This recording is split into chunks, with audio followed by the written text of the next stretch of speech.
Hey, travel nurses. I'm really glad that you've done a little research and now you know how great saving in a Roth IRA and investing is.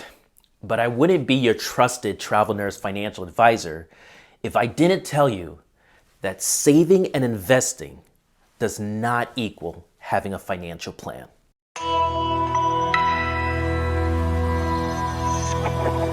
If you're on your first or second year of travel nursing, you've probably recognized by now that just making more money doesn't mean your life is necessarily more easy.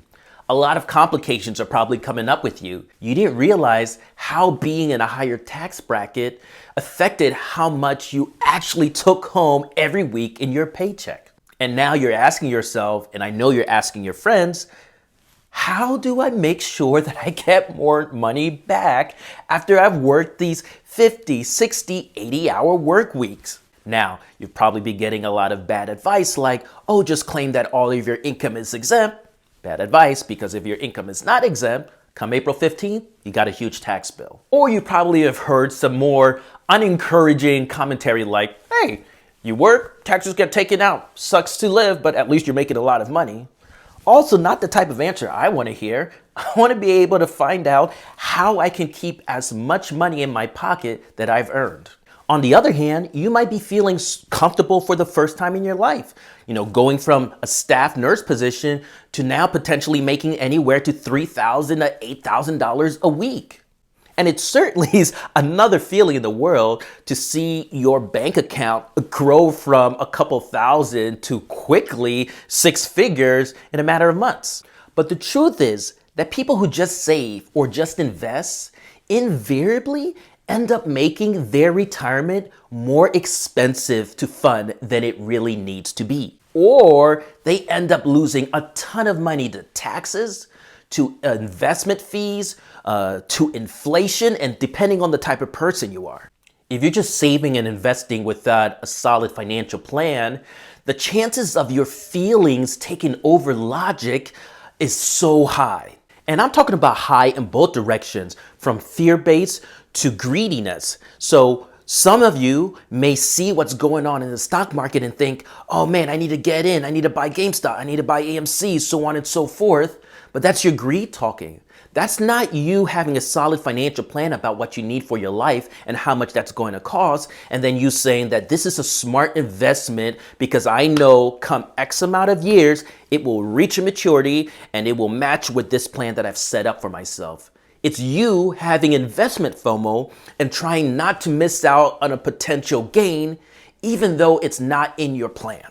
On the flip side, there are those of you who have never experienced so much wealth as you're building now, and you're afraid that it's gonna slip away. So instead of investing it, you'd rather see it sit in your bank account and grow week by week. But if your money is not growing, it's losing value. That's the fear side of investing, or rather not investing. Here's the thing, travel nurses.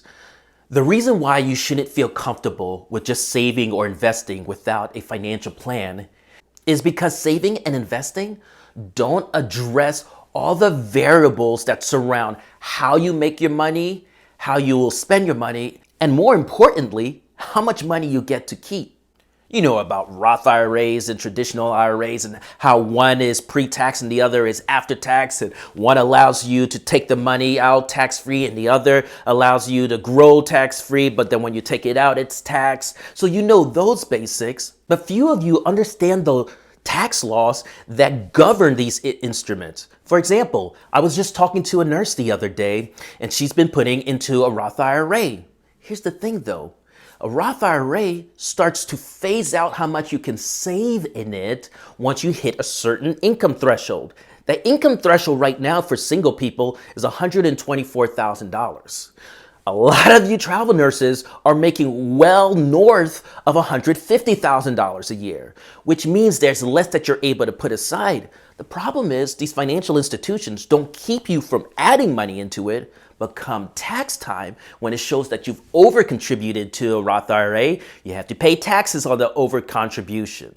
So just having a knowledge of the existence of the investment vehicles doesn't mean that you're using them appropriately. Another issue that comes up all the time is that most of the travel nurses I talk to don't understand the complexities of what happens to your wealth after you die and what that means to your family, how wealth can be passed on, and how just a few changes can make that a smooth transition.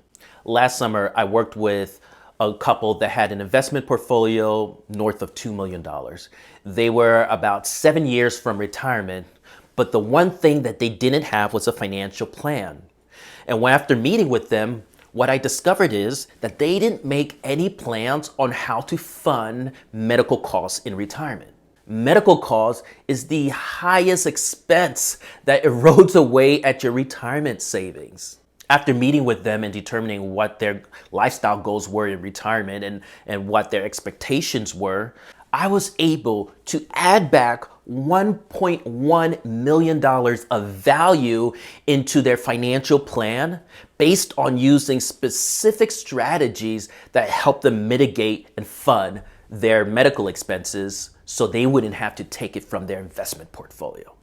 That's the power of a financial plan. That's why you, as a travel nurse, needs a goals-based, data-driven financial plan that not only helps you achieve the goals that you have for yourself, but also uncovers and helps you satisfy the financial needs you didn't even know you had. A financial plan makes your money more efficient, and you might just realize that you may need a heck of a lot less money to live the type of life that you want than you did without it. I'm Marlon with Wesh Financial, and I'm the Travel Nurse Financial Advisor.